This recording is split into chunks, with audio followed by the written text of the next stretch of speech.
극이상 입춘인 오늘 기온이 종일 영하권에 머무른 데다 칼바람까지 불었습니다. 동장군의 위세가 내일까지는 이어질 전망입니다. 6월 지방선거를 석 달 앞두고 시도지사와 교육감 출마 예정자들의 예비 후보 등록이 시작됐습니다. 사실상 선거 전에 막이 올랐습니다. 여수 앞바다 원유 유출 사고 수습을 위한 방제 작업이 닷새째 계속됐습니다. 기름 유출량이 해경 발표보다 4배가량 많다는 주장도 제기됐습니다.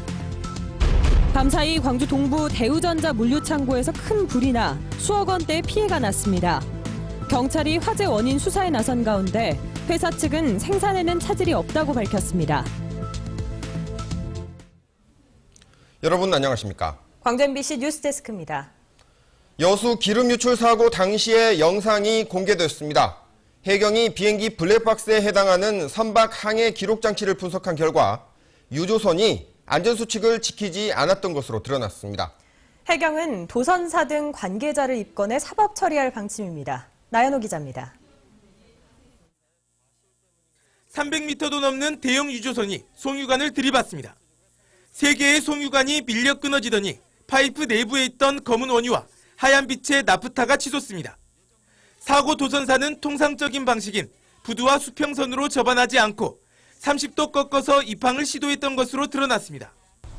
해상 구조물과 충돌하지 않기 위해 수칙상 접안 시 최소 7분 전에 닻을 내려야 하지만 사고 당시 1분 전에 닻을 내려 사고를 피할 수 없었습니다.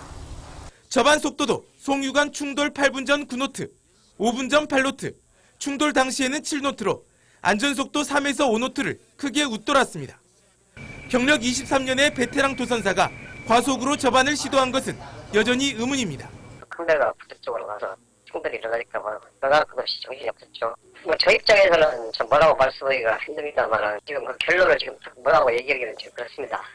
비행기의 블랙박스와 같은 역할을 하는 항해 기록 장치 VDR에는 항해 과정 정보와 음성 기록들이 초 단위로 기록돼 있는데 충돌 직전 도선사와 선원들의 당황하는 음성이 담겨 있어 충돌을 예측하지 못했던 긴박감을 읽을 수 있는 것으로 알려졌습니다. 해경은 도선사와 사고 관계자를 수일 내에 입건해 사법 처리할 방침입니다. MBC 뉴스 나윤호입니다. 이번 기름 유출 사고는 도선사의 과실 때문인 것으로 추정이 되고 있는데요. 이 도선사라는 말이 좀 생소하죠. 도선사는 항구와 선박 사이에서 무슨 일을 하는 사람인지 문영철 기자가 설명하겠습니다. 이번 사고 선박은 예정 항로에서 30도 정도를 벗어나 부두 옆에 설치되어 있는 송유관을 들이받았습니다. 당시 도선사가 안전속도를 초과해 시속 7노트로 선박을 운항하다 진행 방향을 제대로 통제하지 못한 겁니다. 순간의 실수로 이런 대형 사고를 유발할 수 있을 만큼 도선사는 선박 운항에 핵심적인 역할을 담당합니다. 선박의 직접 승선에 조타수와 기관사, 예인선 등의 지시를 내려 배를 안전하게 접안, 출항시키게 되는데 항만의 특성과 해류의 흐름 등을 꿰뚫고 있어야 하기 때문에 5년 이상 선장 경력을 갖춘 베테랑만이 자격 시험에 응시할 수 있습니다. 선박의 어떤 대형화, 그다음에 고속화, 그다음에 또 해양 환경 보호의 중요성 이런 거에 입각해서 어떤 시대적인 어떤 요청이라고 이제. 하지만 도선사의 책임 문제에 대해서는 논란이 적지 않습니다. 현행법 등에 따라 선박 운항에 관한 1차적인 책임은 선장에게 있기 때문입니다. 실제로 도선사의 과실로 사고가 났더라도 선장이나 선사가 손해를 배상하는 경우가 대부분입니다. 도선법이라든지 해상법을 보면은 도선사가 책임을 질 수 있는 부분이 한정이 되어 있습니다. 선장과 도선사의 부분에 조금 애매한 부분들이 있습니다. 책임 부분에 있어서는. 항공기의 이착륙처럼 선박의 입출항을 책임지는 도선사. 대형 사고의 재발을 막기 위한 도선사들의 책임이 더욱 무거워지고 있습니다. MBC 뉴스 문영철입니다. 오늘 무척 추웠죠. 바람도 무척 세서 바야흐로 봄에 접어든다는 입춘을 무색해 했습니다. 내일도 춥다고 하는데 자세한 날씨 소식 강예슬 기상캐스터가 전합니다. 마스크는 못하고 뭐 영하 8도도 하는데 영하 8도는 더 된 것 같아. 너무 추워. 야외 온천탕에서 물 들어갔다 나온 것 같아요. 매서운 바람이 몰아치는 버스 정류장. 따뜻한 음료수로, 털모자와 마스크로 칼바람에 맞서봅니다. 추위를 이겨보고자 발을 동동 구르기도 해보지만 역부족입니다. 봄 기운이 일어선다는 입춘이지만 광주 전남 지역에는 올겨울 들어 처음으로 한파특보가 내려졌습니다. 그 영하권인 것 같은데요. 얼마나 치신 것 같아요? 상당히 추워요. 요 며칠 봄날처럼 포근했던 날씨 때문에 이번 한파는 더욱 차갑게 느껴지고 있습니다. 오늘 광주의 아침 최저기온은 영하 6.6도, 체감온도는 영하 12도까지 떨어지면서 올겨울 들어 두 번째로 추운 날씨를 보였습니다.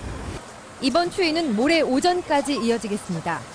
내일 아침 최저기온은 광주가 영하 7도, 나주와 화순 영하 8도로 오늘과 비슷하겠습니다. 낮 동안도 대부분 지역의 체감기온이 0도 안팎에 머물겠습니다. 모레 오전에는 비나 눈이 내리겠고 오후부터는 예년 기온을 회복하겠습니다. 토요일까지는 큰 추위 없는 날씨 이어지다가 일요일부터는 다시 기온이 떨어지겠습니다. MBC 뉴스 강예슬입니다. 어젯밤 우리 지역의 대기업 중 하나죠. 대우전자 광주 공장에서 큰 불이 났습니다. 전자제품 수억 원어치가 불에 탔는데 회사 측은 일단 생산 차질은 없을 것이라고 입장을 밝혔습니다. 김인정 기자가 취재했습니다. 대형 냉장고가 화염에 휩싸였습니다. 쌓여있는 전자제품의 불이 계속 번지자 소방관들이 냉장고를 끌어내려 진화에 나섭니다. 대우전자 광주 2공장 물류창고에서 불이 난 건 어젯밤 11시 50분쯤.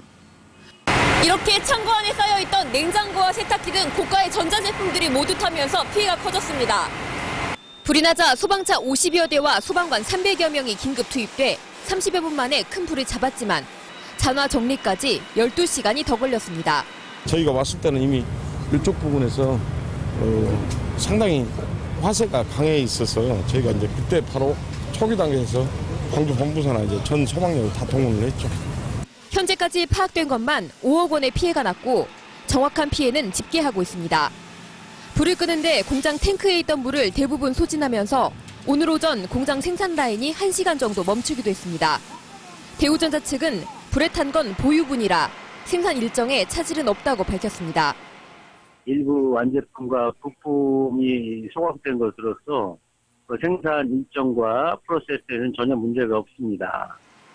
경찰은 세 군데서 동시에 불길이 치솟았다는 목격자의 진술을 토대로 누전과 방화 등 모든 가능성을 열어두고 수사하고 있습니다.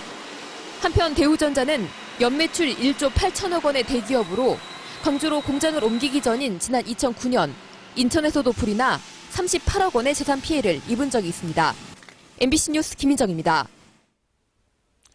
오늘부터 6.4 지방선거 예비후보 등록이 시작됐습니다. 예비후보로 등록하면 제한적이나마 선거운동을 할 수 있는데 그럼에도 불구하고 출마가 유력한 예정자들은 서로 눈치만 보며 등록을 미루고 있습니다. 그 속사정을 윤구수 기자가 취재했습니다. 광주시장과 전남지사 후보군 가운데 예비후보로 등록한 입지자는 통합진보당의 윤민호 광주시당 위원장과 이석형 전 한평군수 두 사람뿐입니다. 마음을 먹었으면 첫날에 저는 하는 게 저는 시민들에 대한 예의다 이렇게 생각하는데 두 예비후보의 공통점은 버려야 할 자리가 없다는 것. 국회의원이나 단체장 등이 예비후보로 등록하려면 그 전에 현직에서 사퇴해야 합니다. 이미 도지사 선거 출마를 선언한 민주당 이낙연 의원과 주승용 의원.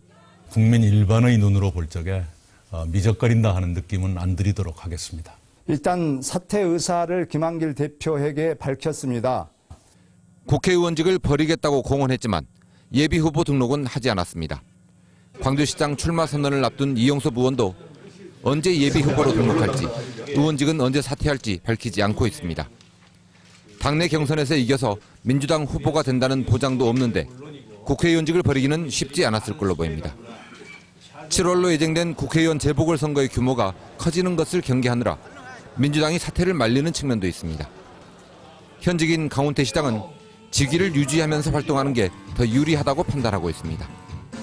시도지사 후보군으로 분류되는 새정치추진위원회의 윤장현, 김효석 두 공동위원장은 창당 준비와 세력 확산이 더 급하기 때문에라도 당장은 등록하기 어렵습니다. 합법적으로 선거운동 기회를 주겠다는데도 한사코 마다하는 이런 상황은 예비후보 등록 제도의 취지를 무색해 합니다. MBC 뉴스 윤은수입니다. 오늘 선관위에는 예비후보 등록을 하러 온 교육감 선거 출마 예정자들도 볼 수가 있었습니다. 그런데 교육감 후보들은 깜깜한 상태에서 선거운동을 해야 할 판입니다. 선거 규칙이 아직도 정해지지 않았기 때문입니다. 박수인 기자입니다. 6.4 지방선거 예비후보 등록 첫날 김왕복 조선이공대 총장과 김영수 광주교육발전연구소 이사장, 양형일 전 조선대 총장이 등록을 마치고 선거전에 뛰어들었습니다. 예비후보들은 선거사무소를 설치하고 홍보물이나 전화 등을 활용해 선거운동을 할 수 있습니다. 홍보물을 작성해서 매 세대 10% 범주 내에서 발송할 수 있고 더 나아가서는 예비후보자 공약집을 발간, 판매할 수 있는 일정한 선거운동을 할 수 있습니다. 국회 정치개혁특위는 올해부터 폐지될 예정이었던 교육감 후보의 교육 경력 조건을 종전 5년에서 3년으로 줄여 유지시키기로 했습니다. 또 투표용지의 이름 순서가 정당 공천으로 오인되지 않도록 종전의 세로 열거 형태를 가로 열거 형태로 바꾸기로 했습니다. 하지만 정작 중요한 교육감 직선제 존폐 여부는 선거운동이 시작된 지금도 안개 속입니다. 민주당은 직선제 유지를 주장하고 있지만 새누리당은 시도지사가 교육감을 임명하게 하자며 관련 법안까지 발의한 상태입니다. 유권자들도 지금 정확하게 교육감 선거 제도가 완성되지 않았기 때문에 선택한다거나 후보를 보는 데 있어서도 여러 가지로 혼란스러운 면이 많을 거라고 생각을 합니다. 올해부터 일몰제가 적용되는 광역의회 교육의원을 폐지할지 유지할지도 여야는 결론을 내리지 않고 있습니다. 정치개혁특위의 가동 시한은 이달 말입니다. 오리무중 선거판을 마무리 져야 할 시간도 얼마 남지 않았습니다. MBC 뉴스 박수인입니다. 류마티스 관절염 등을 앓는 노인들에게 반가운 소식 하나 전합니다. 노인성 질환을 전문적으로 치료하는 빛골 전남대 병원이 이제 다 지어져서 내일 문을 엽니다. 전국 최대 규모라고 하는데요. 송정근 기자가 미리 다녀왔습니다. 80살 조삼심 할머니는 20년 전부터 고관절염으로 고생하고 있습니다. 양쪽 다리에 모두 인공관절을 삽입하는 수술을 받았지만 아직도 끔찍한 통증에 시달리고 있습니다. 이 오른 다리 수술한 지는 지금 7년 접어듭니다. 그런데 그때는 다리가 아파갖고 나장 살려주라고 딸내보고 그렇게 해갖고. 하지만 할머니와 가족들을 더 힘들게 한 건 이 병원 저 병원 옮겨 다녀야 했던 현실이었습니다. 너무 많은 환자들이 밀려 있어요, 지금요. 그러다 보니까 병실도 좁고 오래 여기서 있고 싶은데 또 형편이 안 되고 그랬는데 이렇게 류마티스나 퇴행성 관절염 등 노인에게 많이 생기는 질환을 전문적으로 치료하는 병원이 전국 최대 규모로 광주 전남에 생겼습니다. 지난 2008년 정부가 계획을 세운 지 5년 만이고 전국 5번째로 문을 여는 것입니다. 빛고울 전남대병원에는 120명의 전문 인력과 최첨단 장비, 그리고 전국 최대 규모인 216개의 병상을 갖추고 있습니다. 또 각 층마다 마련된 재활시설과 환자에 맞춤한 다양한 물리치료 시설도 돋보이는 점입니다. 관절이 아프면은 그것을 약물 치료를 할 것인지, 수술로 할 것인지, 그냥 또 재활로 치료할 것인지 이런 부분을 한 곳에서 바로 결정할 수 있는. 바로 근처에 빛고울 노인건강타운이 있어 노인 환자들이 이용하기에 편리합니다. 노인 인구가 갈수록 늘고 있는 광주 전남 지역에 들어서는 전문병원에 노인들의 기대가 큽니다. MBC 뉴스 송정근입니다. 통합진보당 광주시당은 광주지검 앞에서 기자회견을 열고 이석기 의원에 대한 검찰의 구형은 정치적인 구형이라고 주장했습니다. 진보당 광주시당은 이석기 의원 내란 음모 사건은 불법 대선 개입으로 해체 위기에 몰린 국정원이 거꾸로 죄를 뒤집어 씌우고 조작한 사건인데도 자신의 직분을 망각하고 권력의 품을 택한 검찰 역시 엄중한 심판을 피하지 못할 것이라고 주장했습니다. 이무리한 행진곡을 5.18 공식 기념곡으로 지정하는 문제와 관련해 국가보훈처가 광주를 방문해 의견을 청취합니다. 광주시는 국가보훈처 실무자가 오는 15일을 전후로 광주를 방문해 5월 단체와 역사왜곡 대책위 관계자 등을 만나 5.18 기념곡 지정을 요구하는 지역 내 여론을 청취한다고 밝혔습니다. 보훈처는 또 다음 달 초에 5월 관계자와 국가보훈처장 면담을 주선하겠다고 밝혀 이르면 3월 초에 이무리한 행진곡의 5.18 기념곡 지정 문제가 어떤 형태로든 일단락될 것으로 예상됩니다. 5.18 민주광장을 어떤 방식으로 조성할지를 논의하는 토론회에서 찬반 입장이 맞섰습니다. 광주시 의회에서 열린 토론회에 참석한 교수와 시민사회단체 관계자들은 5.18 민주광장을 화강한 판석으로 조성키로 한 광주시의 결정에 대해 대체로 찬성한다는 의견을 밝혔습니다.